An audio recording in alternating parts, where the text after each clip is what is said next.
So நான் எடுத்த சல்வாரில் வந்து பார்த்தீங்கன்னா ஒரு பிளெயின் வித் வந்து பேட்ச் இருந்த மாதிரி இருந்துச்சு. தென் வந்து end of the border also batch.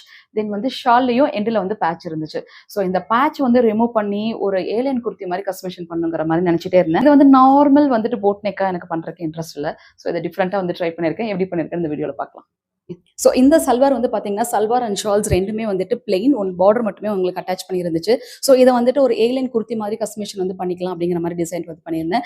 So first வந்து காலர் நெக் வந்து கஸ்டமைசேஷன் வந்து பண்ணியாச்சு. தென் வந்து யோக் பார்ட்ல இருக்கக்கூடிய இந்த பேட்ச் ஆல்ரெடி வந்து சல்வார்ல இருந்துச்சு. ஸோ அதை அப்படியே வந்து ஃபிக்ஸ் பண்ணியாச்சு. தென் யோக் பார்ட் கட் வந்து கொடுத்துட்டு அதில் சென்டர் ஸ்லிப் வந்து கொடுத்துருக்கேன். ஸோ சென்டர் ஸ்லிப்போட எண்ட்ல மட்டும் வந்து பார்த்தீங்கன்னா லைட் வந்து கட் வந்து கொடுத்துருக்கேன். ஸோ ரிமைனிங் பார்டர் வந்துட்டு hand portions then end of the போர்ஷன்ஸில் அட்டாச் வந்து பண்ணியிருக்கு. ஸோ உங்களோட சல்வாஸையும் இந்த மாதிரி டிஃப்ரெண்ட்டாக வந்து கஸ்டமைசேஷன் வந்து பண்ணணும். ஒரே மாதிரி வந்து மெத்தடில் வந்து சல்வாஸ் வேர் பண்ணுறது பிடிக்கல அப்படின்னா நீங்கள் இந்த மாதிரி கஸ்டமைசேஷன் வந்து பண்ணிக்கோங்க. ஸோ இந்த சல்வாஸ் வந்து நீட் அப்படின்னா இதில் மோர் தேன் வந்து 5 கலர்ஸ் இருக்குது. இன்ட்ரெஸ்ட் இருக்கவங்க வாட்ஸ்அப் பண்ணுங்கள், டீட்டெயில்ஸ் அனுப்புவாங்க.